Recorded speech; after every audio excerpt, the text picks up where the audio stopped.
the script of the Malay world.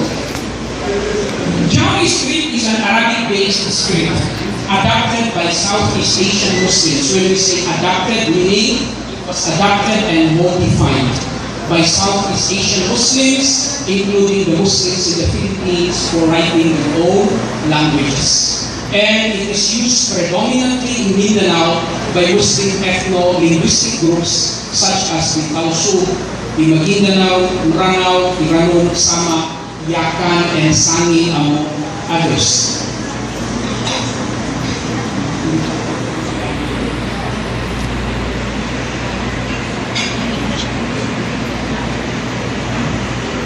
Four more slides.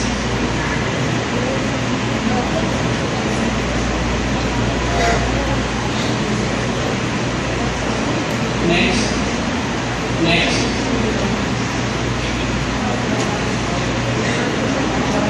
Okay, thank you. Next slide, please. So, linguistically, Jawi manuscripts are of two types. One is what we call Batanga Arab, literally Arabic letter, and what we call Kirin. When we say Batanga Arab, it is the kind of Jawi that refers to the Arabic script used in any type of document. Whereas Kirin refers to a written text of local dialect literature that uses the Arabic-based script.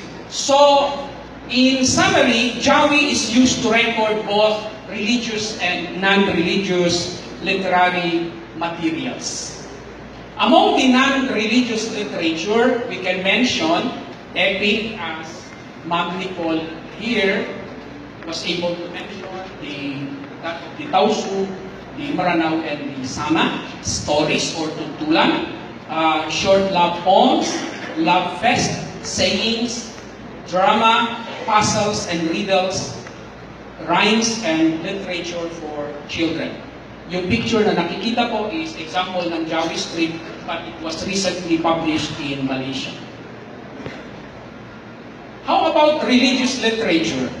We can mention dhikr or what we call zikr, incantations, khutbah or sermons, Quranic exegesis or what we call tafsir, explanatory statements about Islam, dua or supplication, religious songs, and kisa. Kisa is also mentioned in the first session. Kisa, in other dialects, they pronounce it double S, kisa, but it is originally Arabic. It is originally Arabic, that is kisas, or stories. Okay, what happened to the Jawi script and the manuscripts throughout the years? Since the Philippine independence after the Second World War, there had been a decrease in the use of Jawi script due to the upsurge in the nationwide promotion and use of the English language in the formal educational system. And you add to that the situation wherein since the 1970s, due to increase in the influence of the strict interpretation of Islam that denounces many local Muslim beliefs and practices and brought by local Muslim graduates from Middle Eastern universities, there was a further decrease of the use of the Jawi script. And no doubt, the coming of this new set of Muslim scholars coming from the Middle East has created tension between two. Their tendency to homogenize the interpretation and practice of Islam in the locality and the local Muslim populace's inclination to cling to the indigenous practices of Islam.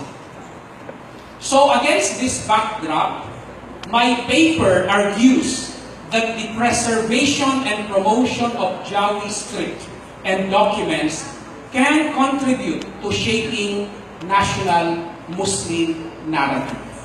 Before we could proceed further, what do we mean by narrative, at least in my paper? Narrative is some kind of retelling often in words, of something that happened. Meaning, something that happened, it refers to a story. And when we say narrative, it is not the story itself, rather the telling of that story. So, story is just a sequence of events, whereas narrative is the recounting of those events, perhaps leaving some occurrences out as they are from some perspective insignificant, and perhaps emphasizing others. In other words, narrative is a kind of perspective of a person toward a certain event. So, when we say national Muslim narrative here, I limited to two. First, the narrative of their story, meaning the Muslims' narrative of their story or stories of themselves. And the second one, narrative of their story or stories of others. The main argument here is that Jawi can contribute to shaping national Muslim narrative in three fundamental ways. One, a culturally integrative understanding of Islamic principles. Second, tolerance of diverse Muslim practices. And number three, emulation of chivalry in dealing with perceived enemies. Let us first deal with the first one. A culturally integrative understanding of Islamic principles. If we try to study the Jawi khutbahs, dhikr, and other religious documents, we can see explicit affirmation of an understanding of Islamic principles which is integrity, meaning accommodating figure. Pandita is the religious guide of the traditional religious guide of the Muslims before these scholars went to the Middle East and then they returned back. Second is tolerance of diverse Muslim practices. You can see there in number one, previous slide please, is one usual contention is the issue of Tawheed, or Islamic belief in oneness of God. There are so many traditional practices which are considered by these Middle Eastern educated scholars as contrary to the teachings of Islam. So, usually, the conflict starts there. Next slide, please. So, number two is tolerance of diverse Muslim practices. We can see that the local people, they have their own dress. And this code of dress could be integrated, could be accommodated in the Islamic way of life, while the element of being indigenous is still there. One good example is the traditional female lower body dress we call malong.